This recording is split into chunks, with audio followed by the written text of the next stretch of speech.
नमस्कार मित्रों, मैं आपका राजा सिंह।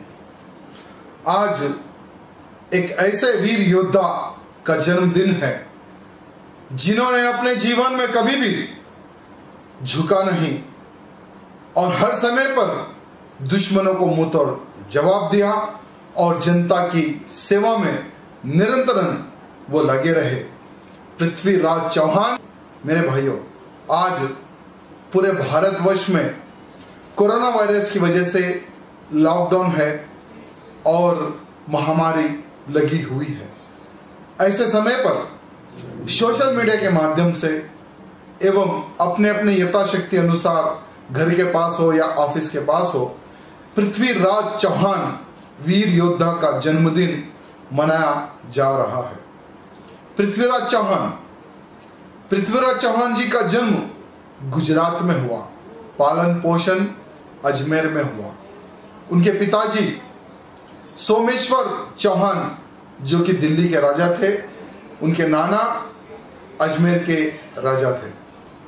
पृथ्वीराज चौहान जी बचपन से ही कलानिधि एवं प्रजा की किस प्रकार से सेवा की जाती है, अनेकों नीतियां उन्होंने सीखी है, अनेकों ग्रंथ उन्होंने प्राप्त किए हैं अपने जीवन में। पृथ्वीराज चौहान जी ने बिना हथियार के शेर से युद्ध किया और शेर को 2 टुकड़ों में फाड़कर फेंक दिया था। ये भी इतिहासकार कहते हैं पृथ्वीराज चौहान जी के बारे में। साथ ही साथ कम आयु में राज्य अभिषेक भी पृथ्वीराज चौहान जी का हुआ था। साथ ही साथ एक समय ऐसा आया जैसे संकट आता है ना, उस प्रकार से मोहम्मद गौरी एक संकट के रूप में आया, तो भी पृथ्वीराज चौहान जी डरे नहीं। जब पृथ्वीराज चौहान जी को पता चला कि अफगानिस्तान का शासक मोहम्मद गौरी भारत में प्रवेश किया और भटिंडा पर हमला करके वहां पर उसने राज्य किया, तो पृथ्वीराज चौहान जी को पता चला कि मोहम्मद गौरी भटिंडा एवं आजू बाजू के सभी रियासतों के हिंदुओं पर अत्याचार उसने प्रारंभ किया और पृथ्वीराज चौहान जी ने मोहम्मद गौरी से युद्ध किया और मोहम्मद गौरी को भगाने में, हराने में कामयाब रहे। ये एक बार युद्ध नहीं हुआ मेरे भाइयों। मोहम्मद गौरी को पृथ्वीराज चौहान जी जो कि हिंदू वीर योद्धा थे, उन्होंने 17वीं बार यानी 17 बार मोहम्मद गौरी को युद्ध में हराकर, पकड़कर, और मोहम्मद गौरी जब पृथ्वीराज चौहान जी के पैर पर गिर जाता था तो पृथ्वीराज चौहान जी दयावान राजा थे। दया करना उनकी एक पहचान थी। हर वो व्यक्ति, गरीब हो, कोई भी व्यक्ति हो, सहायता के लिए पृथ्वीराज चौहान जी के पास आता था तो यथाशक्ति अनुसार पृथ्वीराज चौहान जी उस गरीब की सेवा करते थे और उसकी मदद करते थे। 17 बार मोहम्मद गौरी को हराने के बाद में जब जब मोहम्मद गौरी पैर पर गिरता था तब तक उस मोहम्मद गौरी को छोड़ दिया करते थे। लेकिन दुर्भाग्य देखिए मेरे भाइयों, हमें तो अपनों ने लूटा है, गैरों में कहाँ दम था, वो कहावत तो आपको पता होगी। मोहम्मद गौरी ने जब उसको ये पता चल गया कि मैं पृथ्वीराज चौहान जी को नहीं हरा सकता, तो पृथ्वीराज चौहान जी को कमजोरियां जो होती है ना, उसकी उसने जांच करना प्रारंभ की।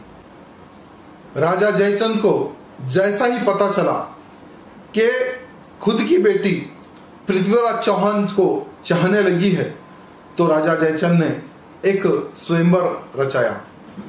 पूरे राजा महाराजाओं को उसने न्योता दिया, लेकिन पृथ्वीराज चौहान जी को उसने न्योता नहीं देकर पृथ्वीराज चौहान जी की एक प्रतिमा बने और गेट के पास होता है ना जो दरबार होता है, जो इंटरेस्ट होते हैं, वहां पर उसने पृथ्वीराज चौहान जी की प्रतिमा को लगा दिया।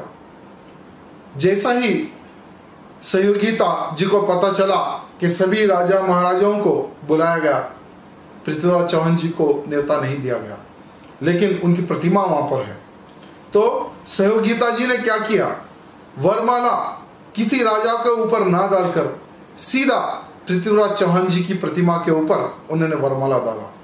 जैसा ही वरमाला उन्होंने डाला, बिल्कुल प्रतिमा के पीछे पृथ्वीराज चौहान जी छुपे हुए थे और सहयोगिता जी को उठाया और घोड़े पर लेकर सीधा उनके महल रवाना हो गए, यानी विवाह उन्होंने किया है। तो जयचंद एक मानो में बहुत ही गुस्से में था और किसी ना किसी हाल में पृथ्वीराज चौहान जी को सबक सिखाने की मंशा थी। तो मोहम्मद गौरी को ये इतिहास के बारे में पता चला और राजा जयचंद को मिलाकर, उसकी सेना मिलाकर और धोखे से पृथ्वीराज चौहान जी के ऊपर हमला करता है और पृथ्वीराज चौहान जी को वो पकड़ लेता है। पृथ्वीराज चौहान जी को पकड़ने के बाद में पृथ्वीराज चौहान जी को उसने वो कहता है कि मेरे सामने झुक जाओ, नजर नीची करो। पृथ्वीराज चौहान जी कहते हैं कि ये राजपूत का सर है, दुश्मन के आगे झुकेगा नहीं, कटेगा। मैं मरना पसंद करूंगा लेकिन तेरे सामने मैं झुकना पसंद नहीं करूंगा। मोहम्मद गौरी ये बात सुनकर पृथ्वीराज चौहान जी की आंखों में गरम सलाखें डालकर उनको अंधा कर देता है और उनको सलाखों के पीछे डाल देता है। चंबरदाई जो पृथ्वीराज चौहान जी का मित्र होता है, यानी कई महीनों गुजर जाते हैं, पृथ्वीराज चौहान जी को कारावास में रहना पड़ता है। तो चंबरदाई मोहम्मद गौरी को ये कहता है कि पृथ्वीराज चौहान जी के पास एक ऐसी कला है जो किसी राजा और महाराजा के पास कला नहीं है। वो सिर्फ आवाज जहां आती है वहां पर बाण मार सकते हैं, शब्द बेनी बाण चलाने का उनके पास एक हुनर है। मोहम्मद गौरी को विश्वास नहीं होता, वो कहता है कि ये झूठ है। तो चंबरदाई जी ने कहा कि एक बार आप बुलाकर देखिए और आप अपनी आंखों से देखिए। तो एक चाल होती है चंबरदाई की, क्योंकि वो पृथ्वीराज चौहान जी का जो तकलीफ है वो देख नहीं सकता, इसलिए उसने योजना बनाई कि मोहम्मद गौरी को किसी हाल में उसका अंत करना है।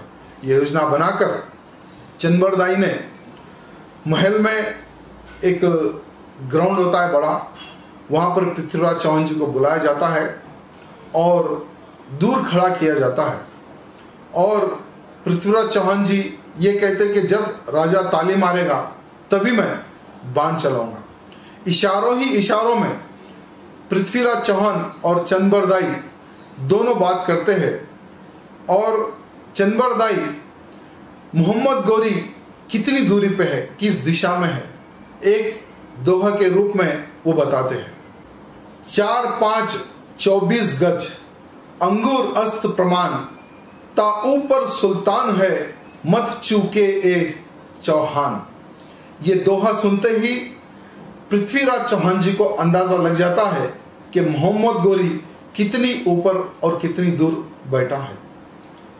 तीर कमान पर चढ़ाते हैं पृथ्वीराज चौहान जी और अपने निशाने पर बस रेडी रहते हैं और चंबरदाई कहते हैं कि हे महाराज ताली मारिए, तभी चौहान बाण चलेंगे। जैसा ही मोहम्मद गौरी ताली मारता है, अचानक पृथ्वीराज चौहान जी तीर कमान पे चढ़ाए हुए अपना निशाना बदल कर सीधा मोहम्मद गौरी पर तीर चला देते हैं और वही समय पर मोहम्मद गौरी की मृत्यु हो जाती है और मोहम्मद गौरी के जितने भी जो सैनिक होते हैं, पृथ्वीराज चौहान और चंबरदाई को वहीं पर उनकी हत्या कर देती है। मेरे भाइयों, इतिहास ऐसा है, इतना बड़ा दिल हमारे हिंदू राजाओं का होता था कि हर बार दुश्मनों को छोड़ देते थे, ये हमारा इतिहास था। लेकिन कभी भी मुसलमान राजाओं ने इतना उनका बड़ा दिल नहीं था।